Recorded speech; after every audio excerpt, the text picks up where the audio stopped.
broke all of the windows in all of the Jewish businesses in one weekend. The Saturday night was known as Kristallnacht, which is German for Night of Glass. Did the Jews rise up and say, now damn it, you're violating my property, you shouldn't do that? No. Gosh, we don't want to make the Germans any madder than they already are. Don't piss them off. They've got guns. Eventually, the Germans are loading them up into cattle trailers on the train. Where do you think you're going? On vacation? Where do you think they're going to take you? Well, now you're cold and naked and they're walking you into the ovens where you're going to go to mass execution. Is it time now to raise your hand and say, you know, I tend to disagree with all of this? Bang! You're dead. It's too late to complain. You should have complained at the beginning, when you at least had a chance. How bad do things have to get before you do something? Do they have to take away all your property?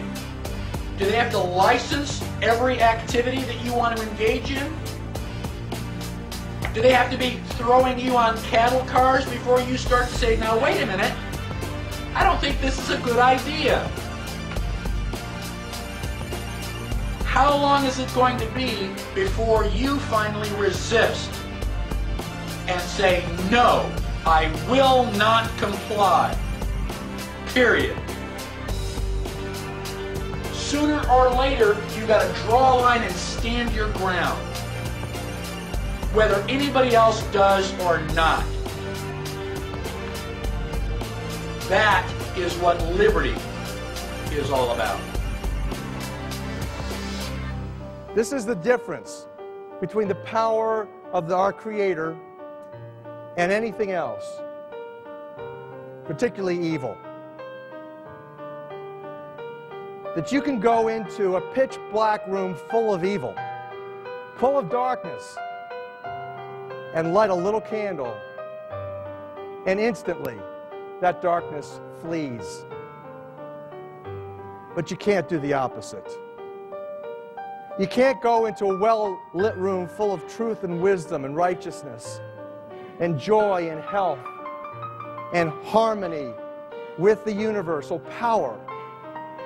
And you can't take any amount of darkness and go into that well-lit room and have any effect whatsoever.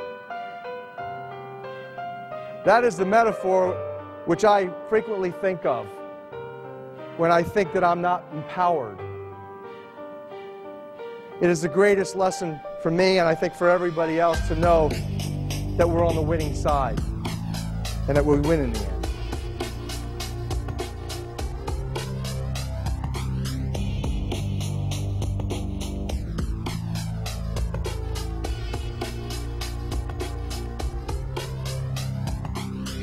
You are not our queens. You are not our kings. You are not our gods. We do not belong to you. We are not your slaves. We stand as free humans that stood from the beginning of time against the strong men, against the thugs, against the bullies. We will defeat your world government. We will defeat world taxation. We will defeat your control grid. You like being a puppet, sir? You like being a puppet for the New World Order? Oh, stop. Hey, you gonna talk about 60,000 people? You gonna talk about 60,000 people? We don't want to hear this nonsense. How do the American people know that 9/11 was a stage, was engineered by you, David Rockefeller, the Trilateral Commission, the C4, and Bilderberg Group, sir?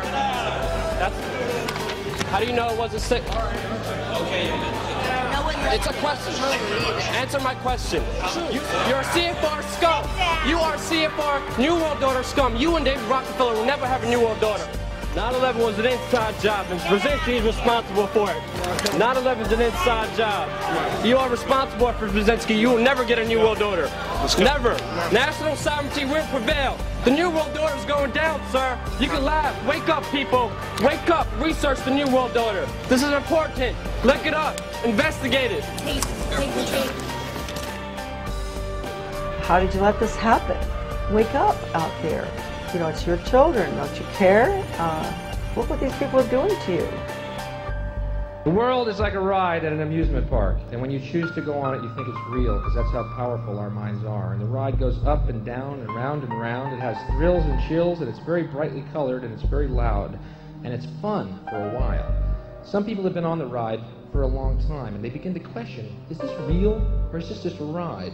And other people have remembered, and they come back to us, and they say, hey, don't worry, don't be afraid, ever, because this is just a ride, and we kill those people. Shut him up. We have a lot invested in this ride. Shut him up. Look at my furrows of worry. Look at my big bank account and my family. This has to be real. It's just a ride. But we always kill those good guys who try and tell us that. You ever notice that? And let the demons run amok? But it doesn't matter, because it's just a ride. And we can change it anytime we want. It's only a choice. No effort, no work, no job, no savings of money. A choice right now between fear and love. The eyes of fear, once you put bigger locks on your door, buy guns, close yourself off. The eyes of love, instead, see all of us as one. Here's what we can do to change the world right now, to a better ride. Take all that money we spend on weapons and defense each year, and instead spend it feeding, clothing, and educating the poor of the world, which it would many times over, not one human being excluded, and we can explore space together, both inner and outer, forever in peace. Thank you very much. You've been great. I hope you enjoyed it. London, you're fantastic. Thank you. Thank you very much. Sisters and brothers, we have surely lost our way.